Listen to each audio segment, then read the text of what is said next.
Hello guys, আসসালামু আলাইকুম সবাইকে। আশা করি সবাই ভালো আছেন। আমিও আলহামদুলিল্লাহ ভালো আছি। আপনারা সবাই আমার সাথে থাকেন, দেখতে থাকেন।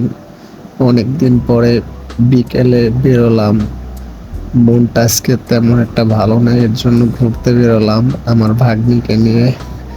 আপনারা সবাই দেখেন আজকে কোথায় কোথায় যাই ঘুরতে। অনেক সুন্দর একটা জায়গায় যাব। সবাই দেখতে থাকেন, পুরো ভিডিওটা দেখেন। আর যে যে জায়গাগুলো চেনেন অবশ্যই কমেন্ট করে জানাবেন এই জায়গাটার নাম কি। আবার অনেকে বলতে পারেন যে ভাইয়া আপনার ভয়েসটা এরকম বোঝা যায় কেন? ভাইয়া এইখানে গাড়ির শব্দে ভয়েসটা সুন্দরভাবে স্পষ্ট বোঝা যায় না, এর জন্য বাসায় এসে ভয়েসটা মিলাইছি। আশা করি সবাই বুঝতে পারছেন।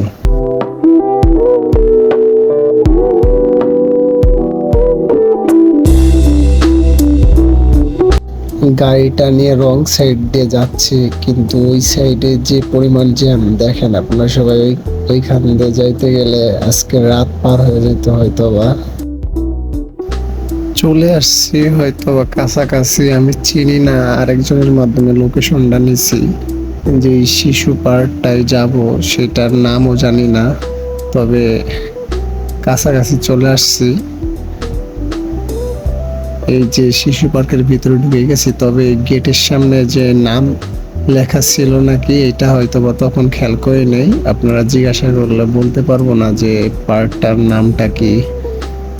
দেখেন আপনারা দেখে হয়তো বা কেউ চিনতে পারেন, চিনলে অবশ্যই পার্কটার নামটা কমেন্ট করে জানাবেন। এইখানে এসে আমার ভাগ্নির হ্যাপিনেস দেখে তো আমি পুরাই হ্যাপি হয়ে গেছি। ছোট মানুষ অল্পতেই অনেক হ্যাপি হয়ে যায়।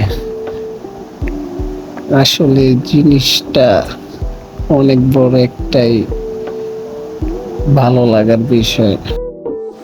এইখানে অবশ্যই আপনারা আসলে বাচ্চা নিয়ে আসবেন, কারণ এইটার ভিতরে যা কিছু দেখবেন সব বাচ্চাদের, বড়দের তেমন কিছু নাই।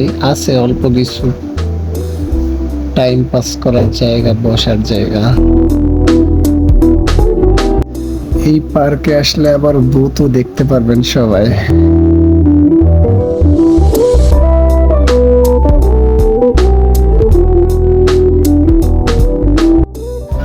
এইটা হলো ভিডিওর পরের পার্ট, রাতের ভিডিও।